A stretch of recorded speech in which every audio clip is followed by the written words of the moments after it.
नमस्कार, मैं हूं प्रतीक त्रिवेदी। लेकिन सबसे पहले हम आपको यह बता दें कि आज से कोई 8000 से 5000 साल ईसा पूर्व पेरू की इंका सभ्यता के लोगों ने धरती पर पहली बार आलू बोया था। चलिए अब बात मॉडर्न एरा की करते हैं। 1536 में पेरू पर राज करने वाले स्पेनिश लोगों ने आलू को पहले यूरोप पहुंचाया और फिर यह पूरी दुनिया में पहुंच गया अपने आप। जी हां, अब ये आलू धरती का पड़ोसी ग्रह मंगल पर भी पहुंचने की तैयारी कर रहा है।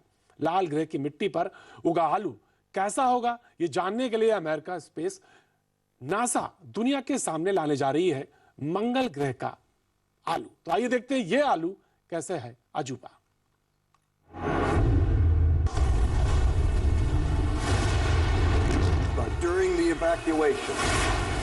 हॉलीवुड फिल्म द मार्शियन में मंगल ग्रह पर अकेला छूट गया एक अंतरिक्ष यात्री जीने के लिए आलू उगाता है। Let's do the math. I gotta figure out how to मदद पहुंचने तक आलू ही उसे जिंदा रखता है। where nothing grows. But if I can't figure out a way to make contact with NASA, none of this matters anyway. लगता है नासा ने इस फिल्मी कहानी को सच कर दिखाने की ठान ली है। नासा के वैज्ञानिक इंटरनेशनल पोटैटो सेंटर के साथ मिलकर मंगल ग्रह से मिलते जुलते हालात में आलू उगा रहे हैं। ये प्रयोग पेरू के मशहूर रेगिस्तान पंपास डे ला जोया में हो रहा है। पंपास का रेगिस्तान मंगल ग्रह की जमीन की तरह लाल है, दिखने में ही नहीं कई मायनों में हूबहू मंगल की जमीन जैसा। लेकिन सवाल ये है कि नासा को लाल ग्रह जैसे हालात में आलू उगाने की जरूरत ही क्यों पड़ी? मंगल हमारा सबसे नियरेस्ट है प्लैनेट है एंड मंगल एंड हमारा अर्थ ये दोनों बराबर हैं साइज में। ओनली एटमॉस्फेयर का कुछ डिफरेंस होते हैं एंड जो प्रिलिमिनरी स्टडी अभी चल रहा है तो मालूम पड़ता है कि वहाँ पे भी कुछ ऐसा लाइफ एग्जिस्टेंस हुआ करता होगा। जी हाँ, वैज्ञानिकों के लिए धरती से मिलता जुलता ग्रह मंगल सपनों के ग्रह जैसा है, क्योंकि वहाँ जीवन पनप सकता है। बेशक वहाँ तापमान धरती जैसा नहीं है, पानी भी नहीं है, लेकिन नामुमकिन हालात में भी जी लेना यही तो इंसान की फितरत है। इसीलिए पेरू के रेगिस्तान में नासा ने स्पेशल चैम्बर्स में बाकायदा मंगल ग्रह जैसे हालात पैदा किए हैं, ताकि मंगल ग्रह पर बसने के सपने को साकार करने में कमी न रह जाए। बुनियादी तौर पर इस एक्सपेरिमेंट के दो लक्ष्य हैं। पहला, खराब हालात में आलू उगाने की विधि को इजाद करना ताकि इंसान मंगल पर बसे तो भोजन की समस्या ना हो। दूसरा, बंजर जमीन पर आलू उगाकर अकाल के वक्त भी भोजन पाने का तरीका खोजना। यही नहीं, माना जाता है कि कहीं भी उग सकने वाला आलू अंडे के साथ मिलकर दुनिया की बढ़ती आबादी का पेट भरने के लिए सबसे सस्ता और सुलभ भोजन है। जनसंख्या ज्यादा हो जाएगी तो उस टाइम पे अपने को एफिशिएंसीज पे अपने फोकस करना पड़ेगा। एफिशिएंसी इन द टर्म्स क्या? एफिशिएंसी के भी गिवन लैंड में जो है 1 एकड़ में कितना ज्यादा से ज्यादा भोजन पैदा कर सकते हैं। तो आलू उनमें से एक है जिसमें सबसे ज्यादा टनेज जो है फूड की अपन पैदा कर सकते हैं। औद्योगिकीकरण से खेती की घटती जमीन का हल भी बम्पर पैदावार देने वाला आलू है। गरीब मुल्कों के कुपोषित बच्चों को सस्ता पोषण देने का इलाज भी आलू में है। तो ये एक लाइकेन में भी हर एक आदमी के हिंदुस्तान में जाता है, हर आदमी इसको खाना पसंद भी करता है, बच्चे भी पसंद करते हैं। तो अगर उनके लिए इसकी क्वांटिटी बढ़ाई जाए तो नेचुरली ये मेल न्यूट्रिशन के अगेंस्ट काम करेगा। तो देखा आपने, जिस आलू को समोसे, चिप्स से लेकर सब्जियों तक में खाते हुए हम मामूली भोजन समझते हैं, वो उतना भी मामूली नहीं है। दुनिया के तमाम स्पेस एजेंसियों के लिए तो आलू मंगल ग्रह पर इंसानी बस्ती का टिकट मिल जाने जैसा है। और अगर आप सोच रहे हो कि इंसानों को मंगल पर बसने की जरूरत ही क्या है, धरती से इतनी दूर आलू उगाकर मिलेगा क्या, तो आइए इसकी वजह भी जान लेते हैं। सपोज अर्थ में कुछ हादसा होता है so that we can safely shift our population to there, तो हम लोग एक नया स्पेस हैबिटेट बना सकते हैं। ये हमारा हिडन एजेंडा है, जो हमारा दूसरा प्लैनेट को एक्सप्लोरेशन का शोध चल रहे हैं। हमारा जैसे जरूरियात होता है इस तरीके से कि आवाहन चाहिए, हमको एक एटमॉस्फेयर चाहिए, इनका वाटर साइकिल चाहिए एंड इसलिए that is only possible for only when we have green vegetable. Mangal पर आलू उगाने का एक और फायदा भी है। दरअसल मंगल पर 95% कार्बन डाइऑक्साइड है। वहाँ खेती में कामयाबी मिल गई तो इससे पानी रिसाइकल करने और कार्बन डाइऑक्साइड को ऑक्सीजन में बदलने में भी मदद मिलेगी। आखिर इंसान सिर्फ आलू पर ही तो जिंदा नहीं रह सकता, उसे सांस लेने के लिए हवा भी तो चाहिए। जनक दवे, अहमदाबाद, IBN 7। इंसान जब मंगल पर बस्ती बसाएगा तब वहां पर आलू उगाने की जरूरत पड़ेगी। लेकिन सवाल यह है कि मंगल तक के सफर के दौरान अंतरिक्ष यान में बीतने वाले 3-4 साल के वक्त में अंतरिक्ष यात्री क्या खाएंगे। अब अगर इतने साल का खाना यान अपने साथ ही लेकर गया तो उसमें इतनी जगह कहां से आएगी। इसीलिए जरूरत उस तकनीक की भी है जिससे यान में ही सब्जियां उगाई जा सकें, और इसी साल इस मामले में सफलता भी मिल चुकी है।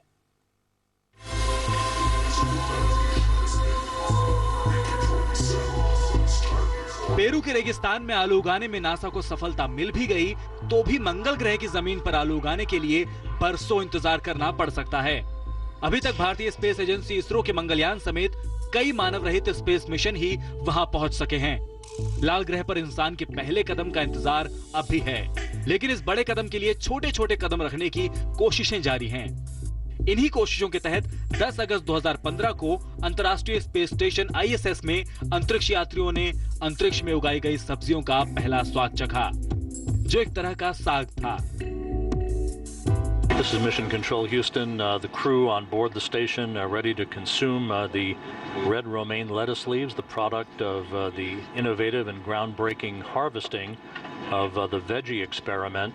They're going to put some oil and vinegar on these lettuce leaves to consume them for the first time. ISS के इस मिशन के कप्तान अमेरिका के कैप्टन स्कॉट केली ये भी बताते हैं कि अंतरिक्ष में उगी सब्जियों का स्वाद धरती पर मिलने वाली किस चीज की तरह था।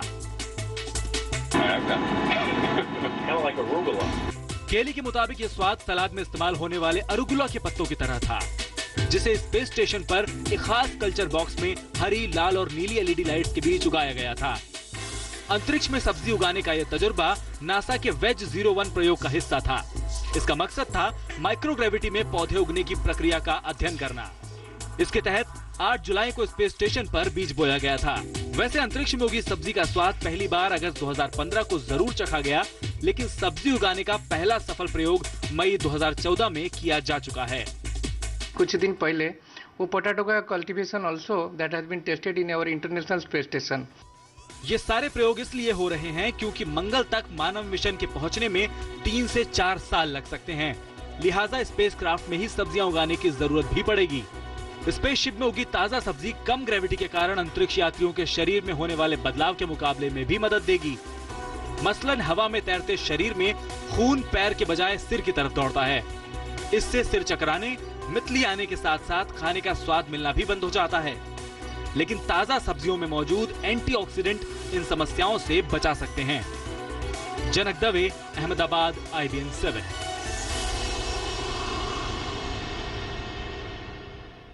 लेकिन यकीन मानिए ये अंतरिक्ष में किचन गार्डन की ये कहानी तब तक अधूरी है जब तक कि आप ये ना जान लें कि चांद पर सब्जियां कब उगने लगेंगी। बताएंगे आपको कि चांद पर सब्जियां कब उगेंगी। वक्त एक छोटे से ब्रेक का।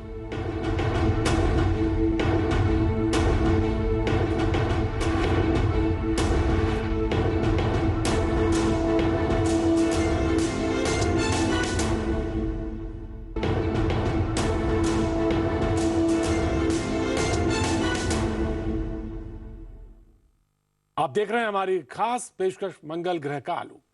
अमेरिकी एजेंसी नासा पेरू के रेगिस्तान में मंगल ग्रह जैसे हालात में आलू उगा रही है। इंटरनेशनल स्पेस स्टेशन पर अंतरिक्ष यात्री वहां उगी सब्जी का पहला स्वाद चख चुके हैं। अब नासा की चांद पर सब्जी उगाने की योजना है। माना जा रहा है कि चांद पर जो सब्जियां उगाई जाएंगी वो धरती पर उगने वाली सब्जियों से काफी अलग हो सकती हैं।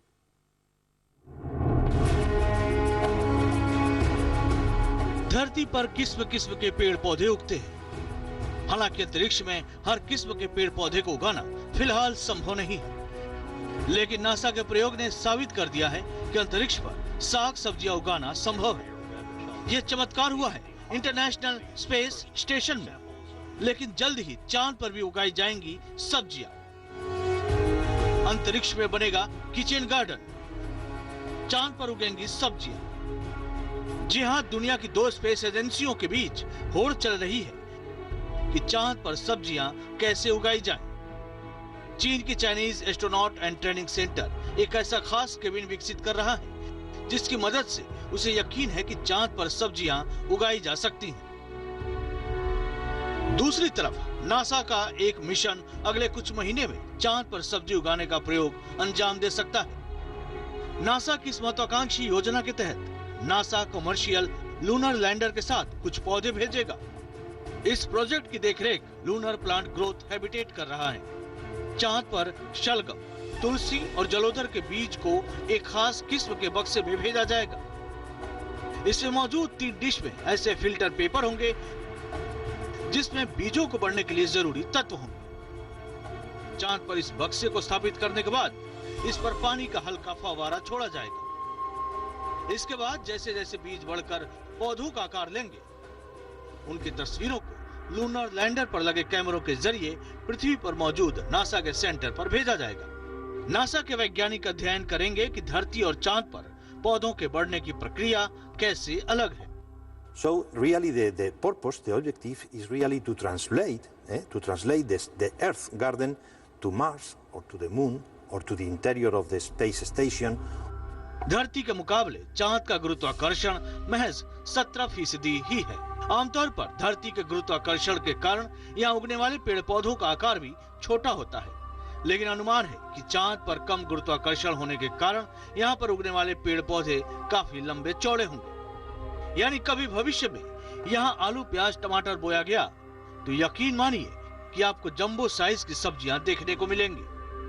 ये स्थिति ठीक वैसे ही होगी जैसे कम ग्रेविटी के कारण अंतरिक्ष यात्री चांद पर लगभग उछलते हुए चलते देखे गए हैं। लेकिन आपकी थाली में चांद पर उगने वाली जंबो सब्जियां कब आएंगी, इसका वक्त फिलहाल पक्के यकीन से नहीं बताया जा सकता है।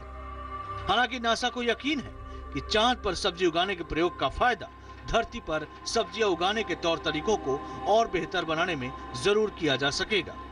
Bureau report, IBN 7।